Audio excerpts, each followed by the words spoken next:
When installing your North Star window, always begin by checking the rough opening to ensure that the window unit will fit. The rough opening should be 1/4 inch to 1/2 inch larger than the window, both horizontally and vertically. Place shims at the bottom of your rough opening. Center the frame in the opening so there is equal space between the jambs of the frame and the jambs of the rough opening. Tack your unit in place through the nail flange if applicable, using number 8 by 2 1/2 inch screws. Exercise caution if the window is supplied without a nail flange. Use shims to temporarily hold the window in place. Place shims roughly 5 inches in from each corner and at approximately 16-inch intervals around the sill and side jambs. Do not shim at the head. Confirm your frame is level, plumb, and square, and adjust shims if necessary, ensuring the shims at the sill are firm. Confirm your unit has remained level, plumb, and square.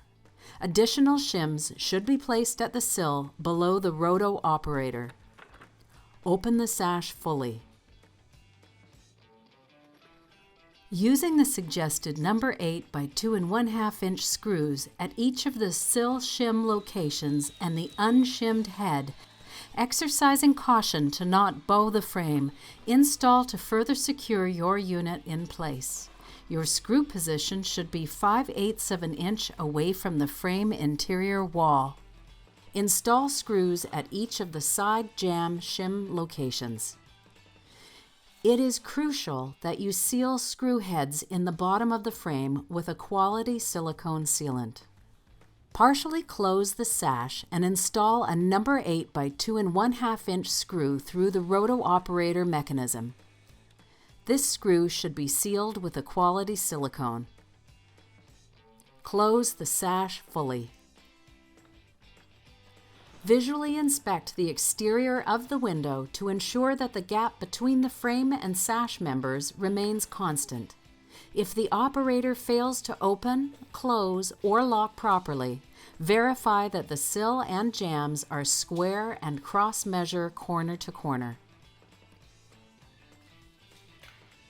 Insulate between the window frame and the rough opening, ensuring all voids are filled.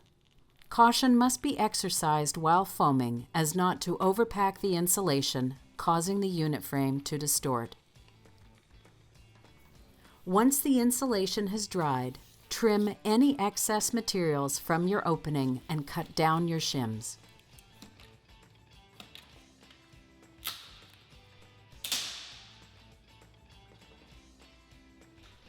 Seal the perimeter of your unit using a quality silicone sealant.